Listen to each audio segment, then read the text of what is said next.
নমস্কার বন্ধুরা, welcome to my channel Piyali's magic foods. আরও একটি নতুন রেসিপিতে আপনাদের সকলকে স্বাগত জানাই। আজকে দারুণ একটা ইন্টারেস্টিং পিঠে রেসিপি আপনাদের সাথে শেয়ার করব।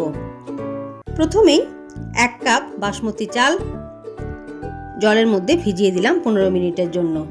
এদিকে একটি পাত্রের মধ্যে 3 কাপ নিয়ে নিলাম চালের গুঁড়ো।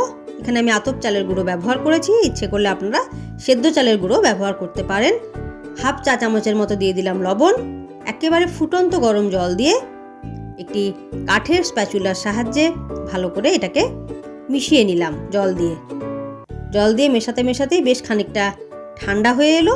তখন হাতের সাহায্যে বেশ ভালো করে, ঠিক যেভাবে আমরা আটার ডো তৈরি করি সেরকম একটা সফট ডো বানিয়ে নিলাম।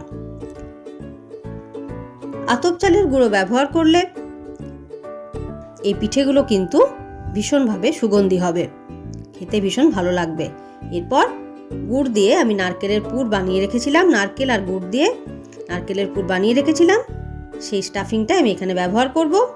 অল্প অল্প করে এভাবে লেমন সাইজের নিয়ে নিচ্ছি, তার মধ্যে একটু করে স্টাফিং ভরে দিয়ে, পুর ভরে দিয়ে এভাবে গোল গোল করে নিচ্ছি।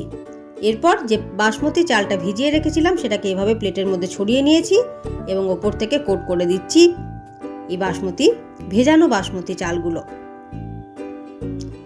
বেশ কয়েকটা পিঠে আমার যখন তৈরি করা হয়ে গেল, গড়া হয়ে গেল, তখন এরকম একটা স্টিমারের মধ্যে পিঠেগুলোকে 15 মিনিটের মতো ভাপে রেখে দিলাম।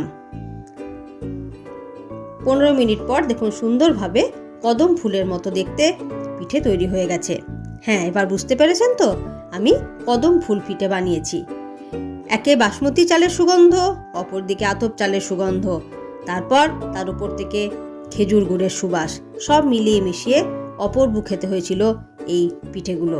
আপনারা যদি এখনও না বানিয়ে থাকেন তাহলে অবশ্যই কিন্তু বানিয়ে ফেলুন। পৌষ পার্বণ পেরিয়ে গেলেও শীত তো আর চলে যায়নি, তাই শীতের মধ্যে আরও একবার অবশ্যই বানাতে পারেন এই ধরনের কদম ফুল পিঠে। আশা করি আপনাদের রেসিপিটি ভালো লাগবে বন্ধুরা। যদি ভালো লেগে থাকে তাহলে লাইক, শেয়ার এবং ছোট্ট একটি কমেন্ট করতে ভুলবেন না। তাহলে আজকে এই পর্যন্তই। ধন্যবাদ।